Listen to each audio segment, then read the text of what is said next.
Modi body లాంగ్వేజ్ను అర్థం చేసుకోవడం పాకిస్తాన్కు ఈ జన్మలో సాధ్యం కాని విషయం. బాలాకోట్లో ఎయిర్ స్ట్రైక్స్, లేటెస్ట్గా ఆపరేషన్ సింధూర్ మిషన్ రెండిట్లో పెద్ద తేడా లేదు. కానీ మోడీ చర్యలను పాక్ స్టడీ చేయలేకపోయింది. అందుకే దాడుల్ని చూస్తూ మౌనంగా ఉండిపోయింది. అదే మోడీ స్ట్రాటజీ. ప్రత్యర్థికి అర్థం కాని ఒక పజిల్ మన మోడీ. ఎప్పుడు ఎలా టార్గెట్ ఫిక్స్ చేస్తారో ఆయన ముఖంలో కనిపించదు. కానీ అనుకున్న సమయానికి పని జరిగిపోతుందంతే. మరికొన్ని గంటల్లో దాడి చేస్తామని ప్రధానికి తెలుసు. అయినా సరే తుఫానుకు ముందు ప్రశాంతంలా కనిపిస్తారు. కానీ ఆ ప్రశాంతత వెనుక బద్దలయ్యేందుకు సిద్ధంగా ఒక అగ్ని పర్వతం ఉందని ఎవ్వరికి తెలుసు? చలో మోడీ మాస్టర్ అటాక్ స్ట్రాటజీని డీకోడ్ చేద్దాం. మోడీ చర్యలు ప్రపంచాన్ని ఎప్పుడూ ఆశ్చర్యపరుస్తూనే ఉంటాయి. పహల్గామ్లో అమాయకులపై దాడికి ప్రతీకారం ఉండనక్కర్లేదా? సరిగ్గా భారత్ అదును చూసి అదే పని చేసింది. అర్ధరాత్రి చేపట్టిన ఆపరేషన్ సింధూర్ ఉగ్రవాదుల గుండెలను చీల్చింది, నెత్తురు పారించింది, శత్రువు వెన్నులో టన్నుల కొద్దీ భయం పుట్టించింది. భారత్ జోలికొస్తే తడాకా ఎలా ఉంటుందో మరోసారి రుచి చూపించింది. దీనికి పాకిస్తాన్ దుస్సాహసం చేసి రియాక్ట్ అయితే మాత్రం వరల్డ్ మ్యాప్ నుంచి పాకిస్తాన్ ఖయాబ్ అవడమే ఖాయం. అయితే ఉగ్రవాద శిబిరాలపై దాడికి ఆపరేషన్ సింధూర్ అని పేరు పెట్టడం భారత్ ప్రతీకారానికి నిదర్శనం. ఎందుకంటే టూర్కు వెళ్లిన మహిళల భర్తలను మాత్రమే హింసించి కాల్చి చంపారు ఉగ్రవాదులు. వారి నుదుటన సింధూరం లేకుండా చేశారు. మన మహిళల నుదుటన ఏ సింధూరం అయితే లేకుండా పోయిందో అదే సింధూరం పేరుతో ఆపరేషన్ చేసి చూపించారు ప్రధాని మోడీ. సైలెంట్గా వైలెంట్ క్రియేట్ చేశారు. ఎవ్వరికీ హింట్ ఇవ్వలేదు. ఎక్కడా మ్యాటర్ బయటకు రాలేదు. అర్ధరాత్రి బయలుదేరి వెళ్లాయి రాఫేల్ ఫైటర్ జెట్స్. ఇక సైలెంట్గా వైలెంట్ క్రియేట్ చేసి వచ్చాయి. ఇలాంటి టఫ్ మిషన్ ప్లానింగ్ మోడీకే చెల్లింది. స్వయంగా ఆ ఆపరేషన్ను తను వార్ రూమ్ నుంచే చూశారు కూడా. అయితే మోడీ రియాక్షన్ ఎప్పుడు ఎలా ఉంటుందో యావత్ ప్రపంచం ప్రతిసారి ఊహించలేకపోతుంది. ముఖ్యంగా పాకిస్తాన్ మోడీ ప్లాన్ ఆఫ్ యాక్షన్ను పసిగట్టలేకపోతుంది. జస్ట్ తాజా ఆపరేషన్ను ఒక మౌన ప్రేక్షకుడిగా చూస్తూ ఉండిపోయింది. నోరు తెరిచినా ఏమీ చేయలేని పరిస్థితి. పాకిస్తానీ ఆర్మీ అంతా ఎక్కడ చచ్చింది అని పాకిస్తానీలు వీడియోలు తీసి సోషల్ మీడియాలో పోస్టులు పెడుతున్నారు. దాడి ఎక్కడ చేస్తామో చెప్పమంటున్నా పాక్. ఇంత జరిగాక పాక్ విదేశాంగ మంత్రి ఓ మాట అన్నాడు. మేమెప్పుడు ఎక్కడ దాడి చేస్తామో చెప్పం, చేసి చూపిస్తామన్నాడు. భారత్పై దాడి చేసే దమ్ముందా? దాడి చేస్తే ప్రాణాలతో మిగులుతారా? ఇప్పటికే మన త్రివిధ దళాలకు మోడీ ఫ్రీ హ్యాండ్ ఇచ్చారు. అందుకే తగ్గట్లే మన బలగాలు టార్గెట్ ఫిక్స్ చేశాయి, పేల్చేశాయి. మోడీ తాండవం ఎలా ఉంటుందో యావత్ ప్రపంచం కళ్ళ చూసింది. దెబ్బకు పదింతల దెబ్బ. ఉగ్రవాదులకు టన్నుల కొద్దీ భయం అంటే ఏంటో రుచి చూపిన ఆపరేషన్ ఇది. ఎవరు ఊహించని విధంగా ఉగ్ర స్థావరాలే లక్ష్యంగా సాగిన ఈ మిషన్తో పాకిస్తాన్కు బుద్ధొస్తుందా? మరోసారి ఉగ్రవాదాన్ని ఎగదోయకుండా సైలెంట్ అవుతారా? ఈ మొత్తం ఆపరేషన్ మోడీ వార్ స్ట్రాటజీని ఎలా హైలైట్ చేస్తుంది? చాణక్యుడు చెప్పిన యుద్ధ తంత్రాలను మోడీ ఫాలో అయ్యారా? ఏప్రిల్ 22న పహల్గామ్ ఉగ్రదాడి తర్వాత కొద్ది రోజులకే బీహార్లో అభివృద్ధి కార్యక్రమాల ప్రారంభోత్సవంలో మోడీ పాల్గొనాల్సి వచ్చింది. దాన్ని క్యాన్సిల్ చేసుకోలేదు. వెళ్లారు. బహిరంగ సభలో తన మాటలలో చెప్పేశారు. అయితే ఉగ్రవాదం ఎక్కడున్నా అంతం చేస్తామన్నారు. తన శక్తి ఏంటో యావత్ ప్రపంచం చూడబోతుందంటూ హిందీలో కాకుండా ఇంగ్లీష్లో అందరికీ మెసేజ్ వెళ్లేలా మాట్లాడారు. ఇక అంతే. ఆ తర్వాత కంప్లీట్ స్ట్రాటజీ మార్చేశారు మోడీ. వరుస మీటింగులు, దౌత్యపరమైన జాగ్రత్తలన్నీ తీసుకున్నారు. త్రివిధ దళాలకు స్వేచ్ఛ ఇస్తున్నామన్నారు.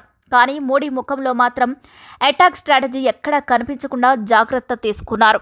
బయట నుంచి చూసేవారికి, ముఖ్యంగా పాకిస్తానీయులకు భారత్ అటాక్ చేసేందుకు చాలా టైం పడుతుందన్నట్లుగా కనిపించారు. మొన్నటికి మొన్న అమరావతి సభకొచ్చినప్పుడు కూడా పాకిస్తాన్ గురించి, ఉగ్రవాదుల గురించి, తన ఆపరేషన్ గురించి ఒక్క మాట కూడా మాట్లాడలేదు. అందరికీ మోడీ రిలాక్స్ మోడ్ అనిపించేలా కనిపించారు. కానీ లోపల మాత్రం మోడీ ప్లానింగు పాకిస్తాన్ అర్థం చేసుకోలేదు. 2019లో బాలాకోట్ దాడులకు ముందు, ఇప్పుడు ఆపరేషన్ సింధూర్ టైంలో మోడీ వ్యవహార శైలి అందరినీ ఆశ్చర్యపరిచేలా సాగింది.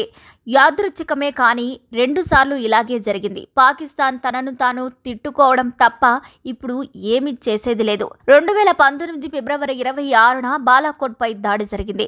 ఆ అటాక్కు ముందు 48 గంటల్లో మోడీ ప్రవర్తన నార్మల్గానే కనిపించింది. అదే ఏడాది ఫిబ్రవరి 25న ఢిల్లీలో నేషనల్ వార్ మెమోరియల్ను దేశానికి అంకితం చేశారు. భారత సైన్యం వీరత్వం గురించి మాట్లాడిన పాకిస్తాన్లోని ఖైబర్ పఖ్తూన్ఖ్వా ప్రావిన్స్లోని ఉగ్ర స్థావరాలపై జరగబోయే దాడి గురించి ఎలాంటి హింటు కూడా ఇవ్వలేదు. అదే రోజు రాత్రి 9 గంటలకు భారత్ ఫైటర్ జెట్స్ టేకాఫ్ను రెడీగా ఉన్నప్పుడు మోడీ ఢిల్లీలో ఒక మీడియా గ్రూప్ నిర్వహించిన సమ్మిట్లో ప్రసంగిస్తున్నారు. భారత్ ఆకాంక్షలు, అభివృద్ధి, ఉగ్రవాదంపై పోరాటంలో దృఢ సంకల్పం గురించి మాట్లాడారు. 2047 నాటికి భారత్ ఆర్థిక శక్తిగా ఎదగాలని ఆంక్షల గురించి మాట్లాడారు. టైం గడుస్తున్న కొద్ది శాంతంగా, ఆత్మవిశ్వాసంతో కనిపించారు. ఒత్తిడి, ఆందోళన లాంటివి హైలైట్ కాలేదు అన్నాడు.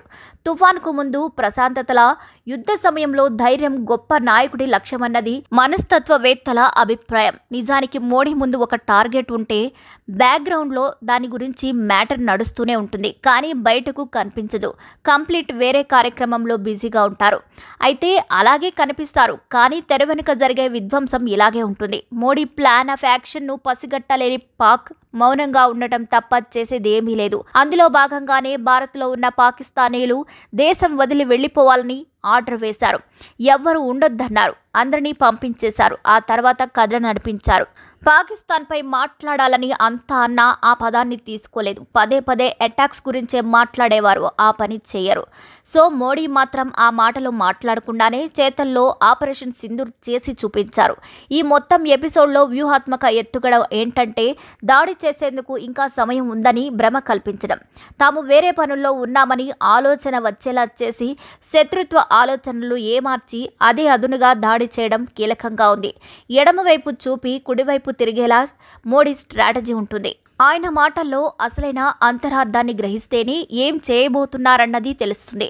ఆయన బాడీ లాంగ్వేజ్లో ఎలాంటి ఒత్తిడి లేకుండా ప్రశాంతంగా ఉంటే కథ మరోలా ఉంటుందని అర్థం. సో ఇప్పుడు పాకిస్తాన్కు దెబ్బ కొట్టింది కూడా అలాంటి స్ట్రాటజీతోనే.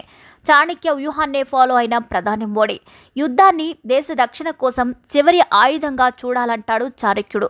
దాన్ని కూడా జాగ్రత్తగా, తెలివిగా ఉపయోగించాలంటాడు. సమయం, సన్నద్ధత యుద్ధంలో విజయానికి కీలకం. ఇప్పుడు ఈ మోడీ వ్యూహంలోనూ అదే పని చేసింది. ఆపరేషన్ సింధూర్ పాకిస్తాన్ నోరు మోయించింది.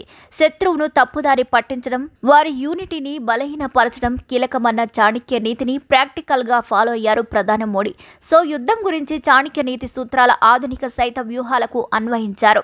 2019లో బాలాకోట్ దాడులైనా, ఇప్పుడు ఆపరేషన్ సింధూర్ అయినా తెలివైన ఎత్తుగడ, ఖచ్చితమైన టార్గెట్, దాడి చేసేందుకు ఖచ్చితమైన సమయం, ఇవన్నీ కూడా కీలక పాత్ర పోషించాయి. ఆపరేషన్ సింధూర్ తర్వాత పాక్ సరిహద్దుల్లో కాల్పులకు పాల్పడింది. విచక్షణారహితంగా కుప్వారా, బారాముల్లా, ఉరి, అఖ్నూర్ సెక్టార్లలోని సరిహద్దు గ్రామాలపై పాక్ కాల్పులు చేపట్టింది. ఈ కాల్పుల్లో భారత్ జవాన్ దినేష్ కుమార్ వీరమరణం పొందారు. పహల్గాం ఉగ్రదాడికి ప్రతీకారంగా భారత్ పాక్పై ఆపరేషన్ సింధూర్ చేపట్టింది. ఈ క్రమంలో పాక్ ఉగ్రవాద స్థావరాలపై ఇండియన్ ఆర్మీ విరుచుకుపడింది. ఈ వైమానిక దాడుల్లో దాదాపు 90 మంది మృతి చెందారు. ఈ దాడుల తర్వాత సరిహద్దులో ఉద్రిక్తత చోటు చేసుకుంది. విచక్షణారహితంగా కుప్వారా, బారాముల్లా, ఉరి, అఖ్నూర్ సెక్టార్లలోని సరిహద్దు గ్రామాలపై పాక్ కాల్పులు చేపట్టింది. ఎప్పుడేం జరుగుతుందో తెలియని పరిస్థితులు నెలకొన్నాయి. సరిహద్దు మొత్తం కూడా భీకరంగా తయారైంది. పూర్తి స్థాయి యుద్ధానికి సన్నద్ధం అన్నట్లు తయారయ్యాయి. ఇప్పటికే భారత్, పాకిస్తాన్ సైన్యాన్ని సరిహద్దులకు తరలించాయి. యుద్ధ సామాగ్రిని చేరవేశాయి. సరిహద్దు గ్రామాల ప్రజలను కూడా కేంద్ర ప్రభుత్వం సురక్షిత ప్రాంతాలకు తరలించాలని నిర్ణయించింది. బంకర్లలో తలదాచుకోవాలని సూచించింది. ఇక ప్రత్యేకించి జమ్మూ కాశ్మీర్లలో నెలకొన్న పరిస్థితులు ప్రత్యేకం. పూర్తి స్థాయిలో పాక్ ఆక్రమిత కాశ్మీర్తో సరిహద్దులను పంచుకుంటున్న కేంద్రపాలిత ప్రాంతం ఇది. ఈ రెండు చోట్లే భారత ఆర్మీ బుధవారం తెల్లవారుజామున దాడులు సాగించింది. పాకిస్తాన్ భారీగా నష్టపోయింది కూడా ఇక్కడే. దీన్నే దృష్టిలో పెట్టుకుని పాకిస్తాన్ దురాఘాతాలను తెరతీసింది. సరిహద్దు గ్రామాలపై పదే పదే మోటార్ షెల్స్తో దాడులకు దిగుతుంది. జమ్మూ కాశ్మీర్లో నియంత్రణ రేఖ వెంబడి ఈ దాడులు చోటు చేసుకున్నాయి. భారత వైమానిక దాడులు ముగిసిన కొద్దిసేపటికి సాధారణ పౌరులపై ఇలా మోటార్ షెల్స్తో ప్రతీకారానికి పాల్పడింది పాకిస్తాన్. పూంచ్లోని కృష్ణా ఘాటీ, షాపూర్, మన్కోట్, జమ్మూ సెక్టార్, రాజౌరి జిల్లాలలో లామ్, మర్జకోటి, కాశ్మీర్ సెక్టార్, కుప్వారా జిల్లాలోని కర్నా, యూరి, తగ్ధర్, బారాముల్లా వంటి జిల్లాల సరిహద్దు గ్రామాల నివాసితులపై భారీ షెల్లింగ్ దాడులు సాగించింది పాకిస్తాన్ ఆర్మీ. ఇక ఫిరంగులతో సైతం కాల్పులు జరిపించారు ఆ దేశ సైనికులు. ఆ ఘటనలో పలు నివాసాలు దెబ్బతిన్నాయి. దీని తర్వాత ఆయా గ్రామాలన్నీ కూడా ఖాళీ అయ్యాయి. స్థానికుల బంకర్లకు తరలి వెళ్లారు. మరికొందరు సురక్షిత ప్రాంతాలకు వెళ్లిపోయారు. తగ్దర్లో భారీ నష్టం సంభవించింది. పలు నివాసాలు ధ్వంసమయ్యాయి. కొన్ని మంటల్లో చిక్కుకున్నాయి. ఇటీవల కాలంలో ఈ ప్రాంతంలో చోటు చేసుకున్న అతి భారీ షెల్లింగ్ ఇదే. ఈ దాడిలో భారత ఆర్మీ జవాన్ 5 ఫీల్డ్ రెజిమెంట్కు చెందిన లాన్స్ నాయక్ దినేష్ కుమార్ శర్మ వీరమరణం పొందారు. ఈ విషయాన్ని ఆర్మీ ధృవీకరించింది. ఈ మేరకు వైట్ నైట్ కార్స్ తన అధికారిక ఎక్స్ అకౌంట్లో దీనికి సంబంధించిన సమాచారాన్ని పోస్ట్ చేసింది. ఆయనతో పాటు 13 మంది పౌరులు మృతి చెందారు. 57 మందికి పైగా గాయపడ్డారు. వారిని ఆసుపత్రికి తరలించి చికిత్స అందిస్తున్నారు.